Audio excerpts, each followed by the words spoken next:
Hey guys, it's Mitch. How's it going? Well, we were bound to get here eventually. We were here at the beginning of Extreme Studios, and now we're here at the end. After this crossover, Extreme Studios is done, and everything by Liefeld is going to be done through Maximum Press, or Awesome Entertainment, or Bitchin' Rad Studios, or whatever his new company's called.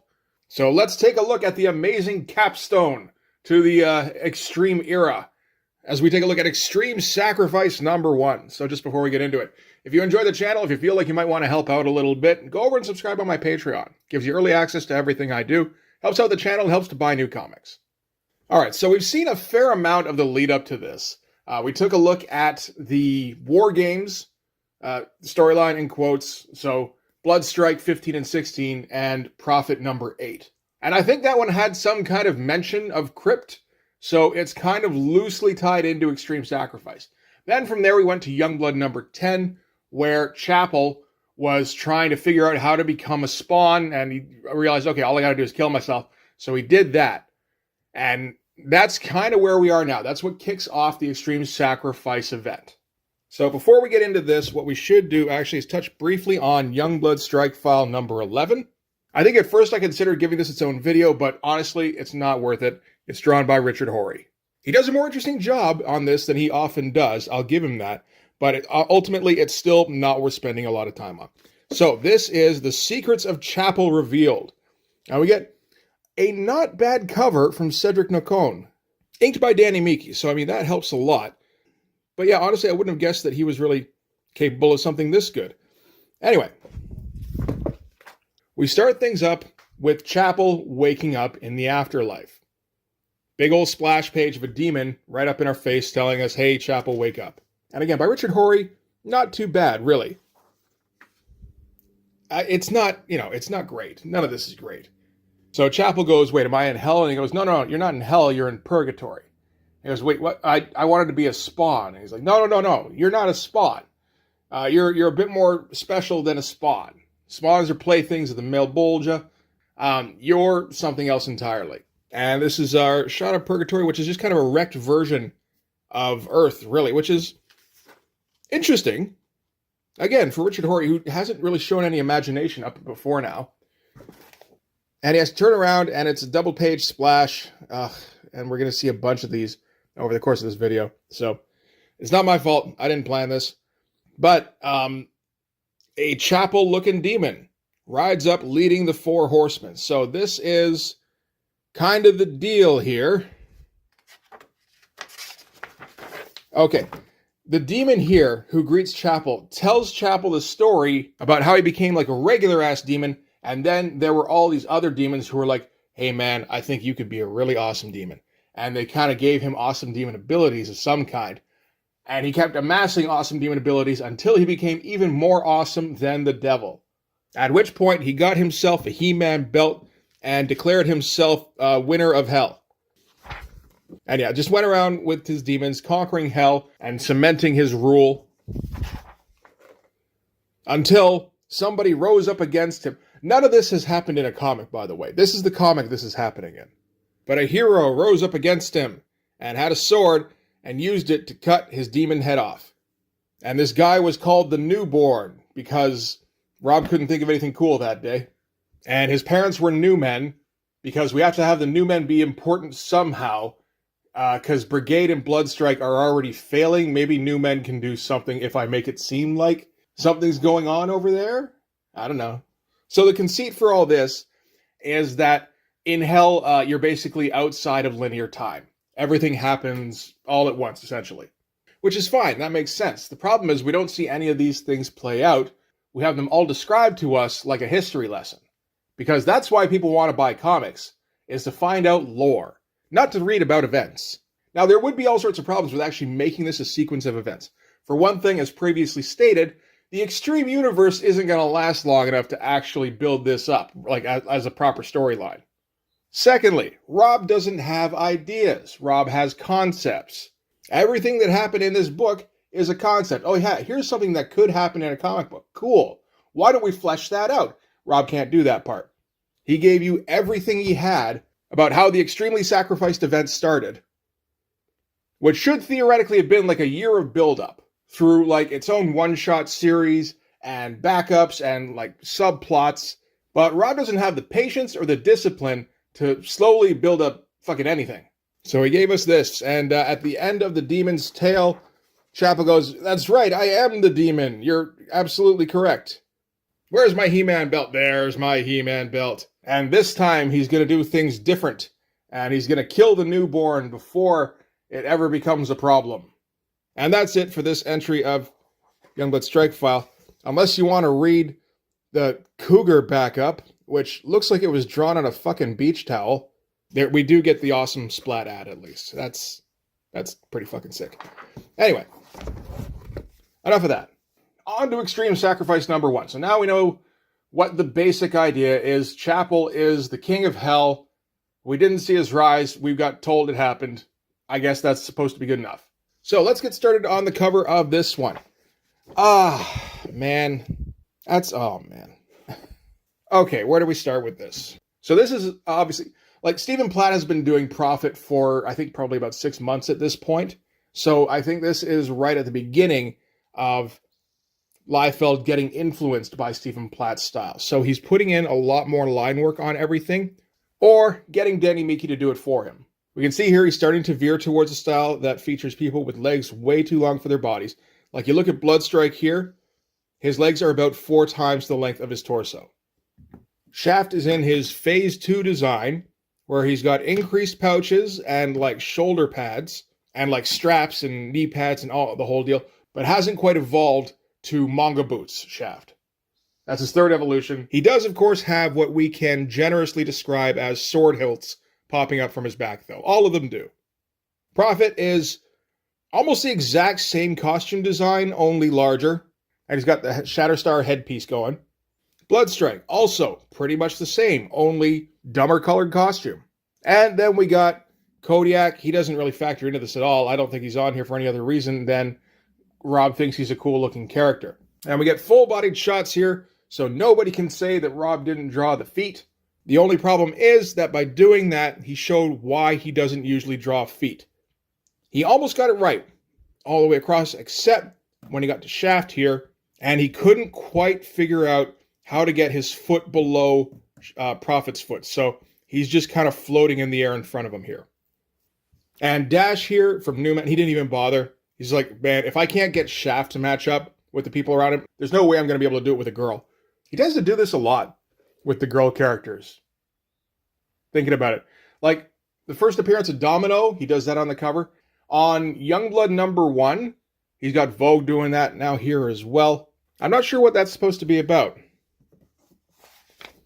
Anyway. And, of course, no actual background, just put a Starfield pattern there. Alright, so this is the prelude to Extreme Sacrifice. Story by Rob Liefeld. It's such an engaging story, you guys. Script by Eric Stevenson. Holy shit, we're back. Pencilers, Rob Liefeld, which is true, he does pencil a fair bit of this. Stephen Platt gets a bit, Cedric Nacone gets a little, and Patrick Lee's in here somewhere. I can't really differentiate his stuff from Cedric Nacone's at this time. He's not inking himself, he doesn't seem to be coloring himself, so when somebody else is inking him, it just seems to all kind of blend together.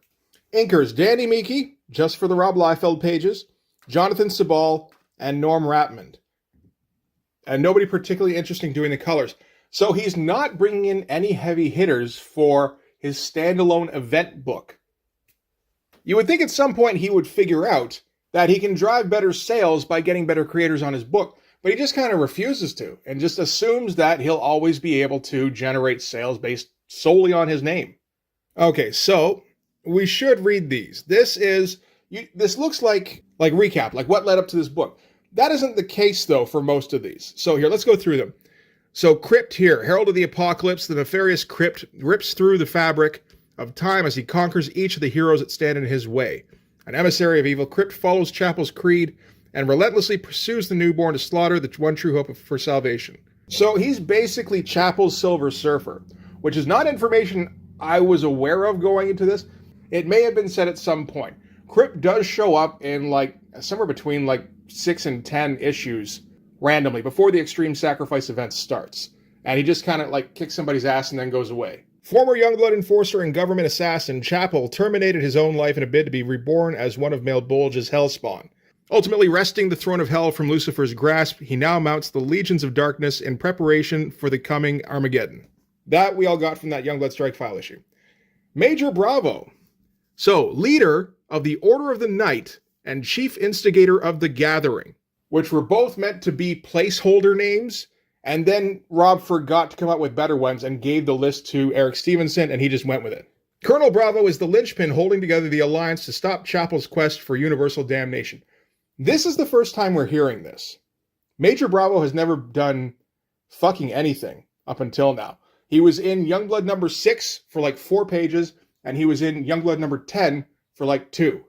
So all this stuff here with the Order of the Night and the Gathering and the Alliance to stop Chapel, this is all new information.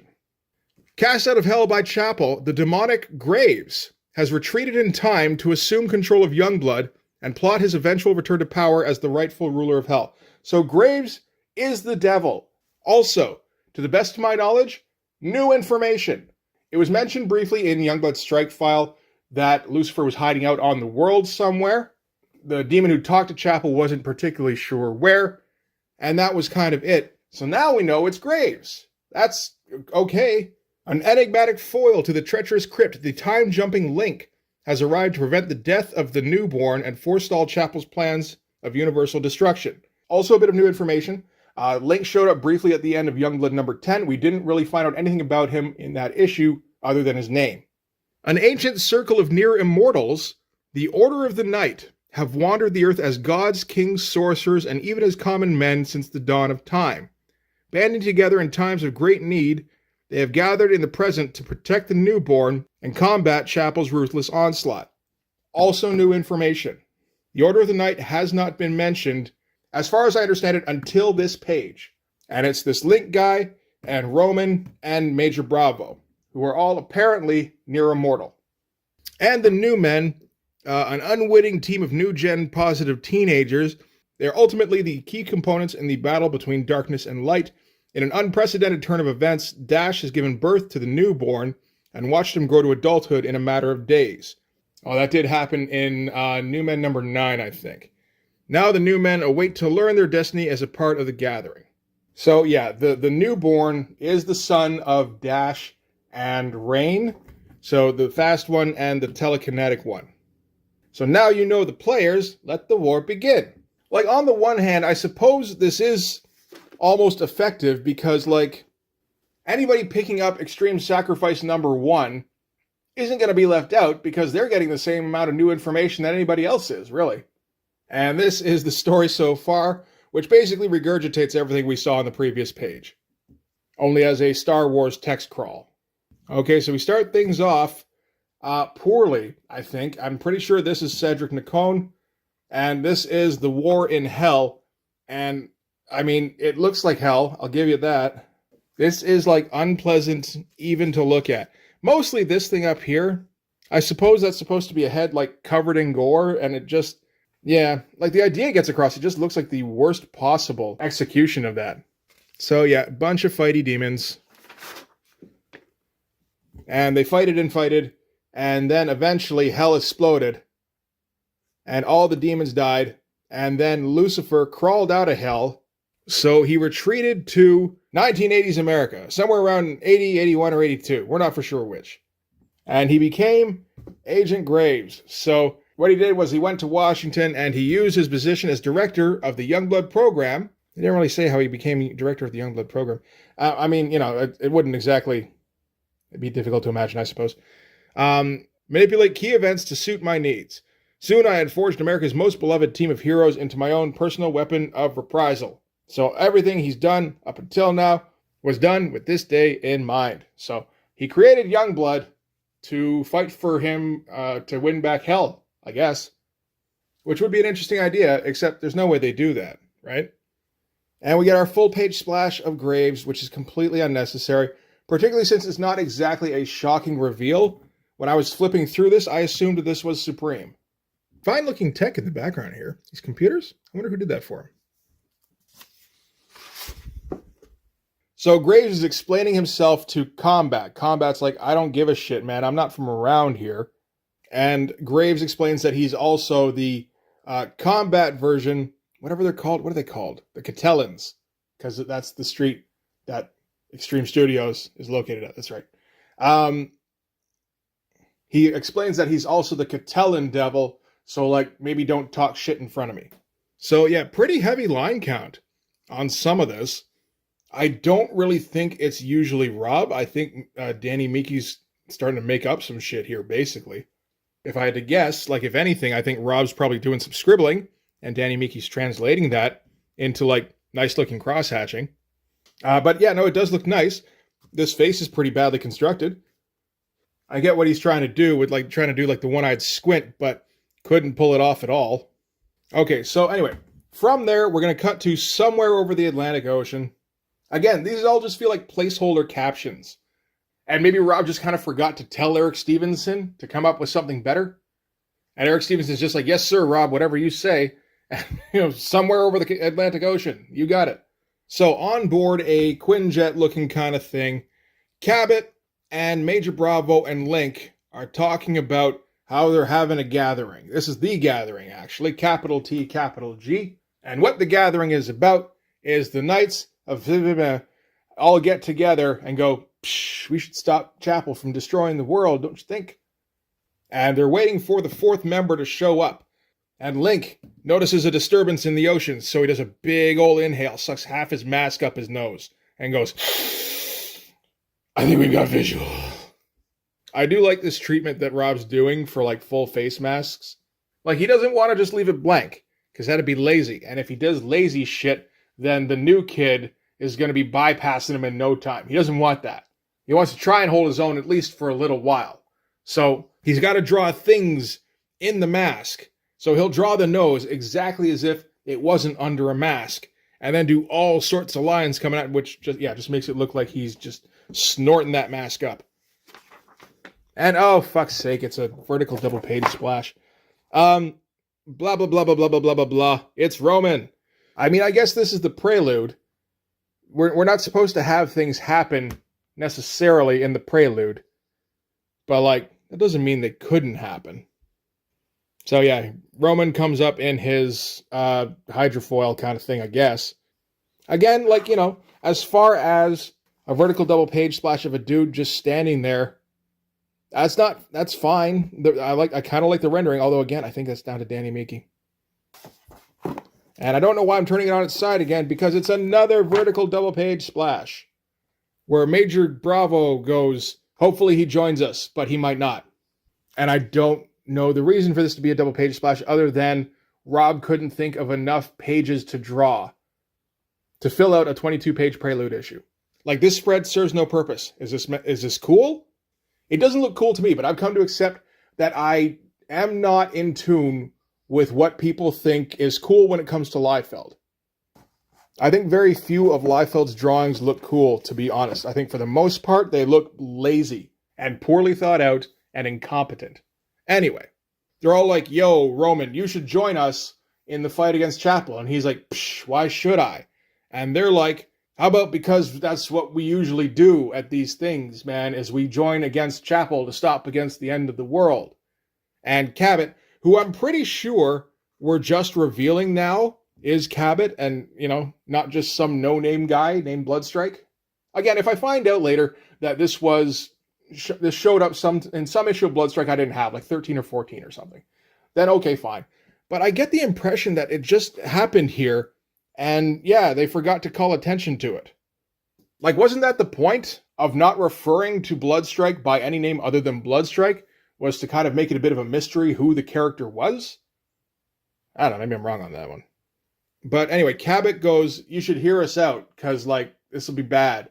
And he goes, psh, fine, I'll hear you out. And they go, you should join us, because otherwise Chapel will destroy the world, and then we all go to hell, like Christian hell. Sorry, I forgot the big inhale. Listen, I don't know what the problem is with the two of you, etc.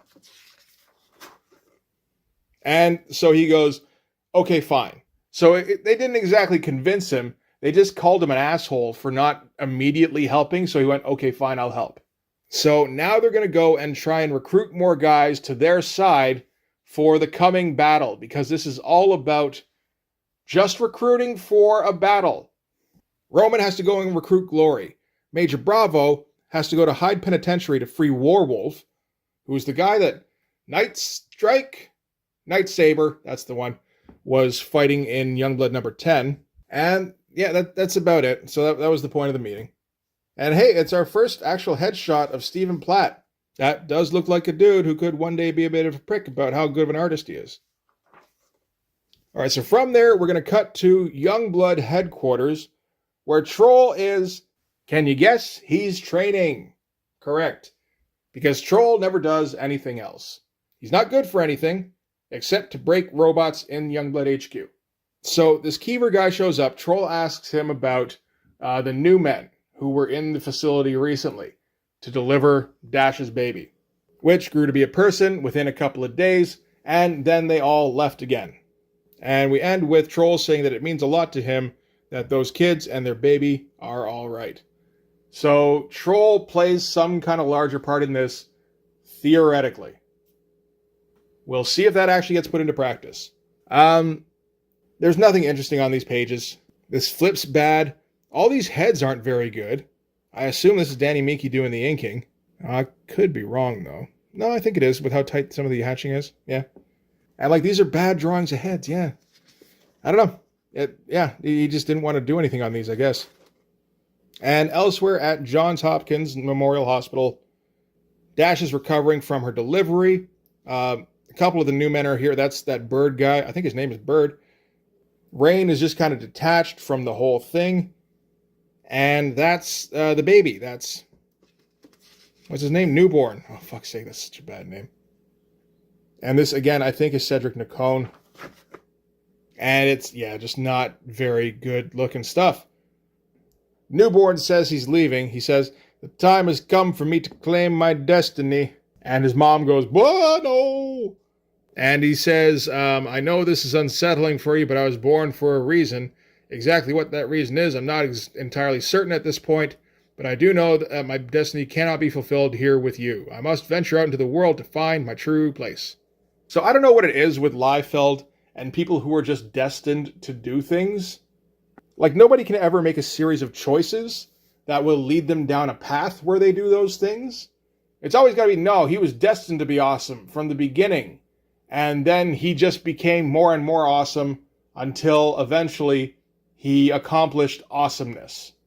I assume part of it is an 80s thing, growing up in the 80s. Another thing is maybe, Liefeld having gotten into comics extremely young despite never actually learning how to draw. Just kind of doodled, and everybody went, oh my God, you're so amazing. And they gave him books to draw and millions of dollars.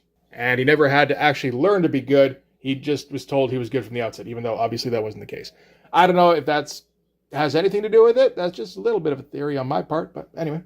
So the newborn says, I got to go and do my destiny stuff. And Rain's like, yeah, you should go do that. Just get out of here. You're kind of creepy. So he teleports away with a weirdly lettered, we will meet again. And then Dash is super sad. Even though apparently she's been pregnant for a few weeks at most by the time. It's not like, she had a long-term kind of deal where she was expecting to have a little baby to raise. It's just kind of, all of a sudden, here's a baby. Oh, wait, no, it's not a baby. It's a man. I got to go now, Mom. I got retirement lined up. And now she's sad. She's like, oh my God, my baby, he's gone. And everything up until now has been kind of dumb, boring, and or lame. And then it was Stephen Platt's turn.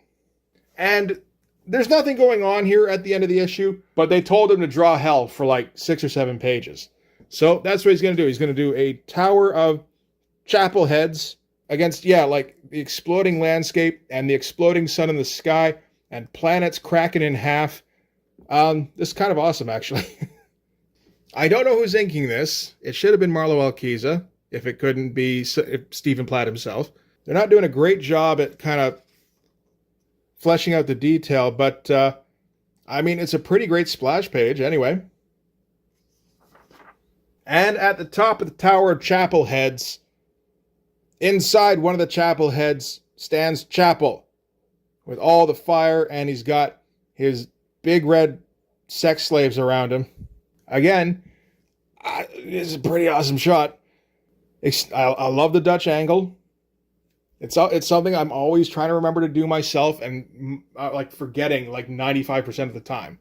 Everything's exploding. The ground's exploding. The sky's exploding. What isn't exploding is on fire. Platt seems to be repudiating Liefeld in some ways in that his characters have the correct number of teeth up front, but 3 times as many molars as the normal person.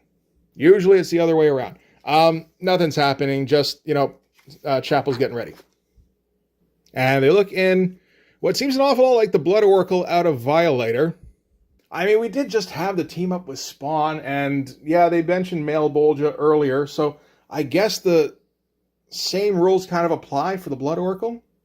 And they used it to see that Dash is sad. And Chapel is just super happy about how sad Dash is. And then Crypt shows up to tell him about his mission to Ragnarok, where he picked up all sorts of new quad muscles to staple onto the old ones. And, fuck's sake, another double-page splash. And a double-page splash with very little detail. This feels like the kind of thing he could have done in 3 days instead of the usual 3 weeks he would have spent on this. So, Chapel is aware of the Brotherhood of the Night, I think, how they're going to go around and try and recruit people to fight against Chapel. So he's going to send Crypt out to kill or incapacitate people before they can be recruited. Not a good double-page splash, unfortunately. But we end on another cool shot of the Tower of Chapels.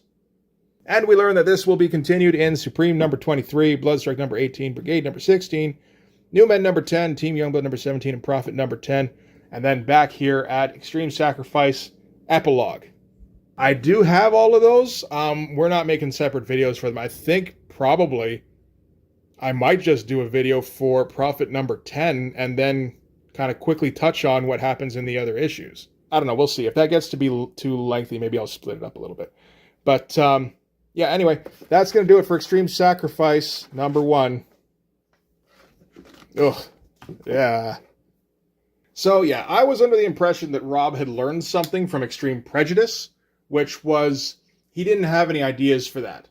Some new threat came up, and all of his teams had to take a go at maybe punching him, and then that didn't work, but then they all punched him at once, and then that worked. I get the impression that's basically what we're going to have here, too, as the Brotherhood of the Night guys go around trying to recruit people to punch Chapel, and Crypt goes around trying to punch them before they can be recruited. And then in the epilogue, I'm pretty sure Chapel will be punched and defeated. So, I mean, sorry if that spoils things. We'll see if he can come up with anything better than that. I'm pretty sure he can't. But anyway, that's going to do it for Extreme Sacrifice number 1. You always wondered what happened in Extreme Sacrifice. Now we're going to know. Tune in next time for more Extremely Sacrificing. But for now, that's going to do it. Thanks very much for watching. If you like this video, please hit like, hit subscribe, hit the notifications so you know when the next one's coming out. Go over and subscribe on my Patreon. It gives you early access to everything I do, from the Blood Force stuff to the YouTube videos before they get uploaded to YouTube, as well as some Patreon exclusive content. You can also follow me on Instagram and DM me there for commissions, and you can join the Blood Force Discord server. But yeah, that's going to do it. Thanks again for watching, guys. I'll see you in the next one. Bye-bye.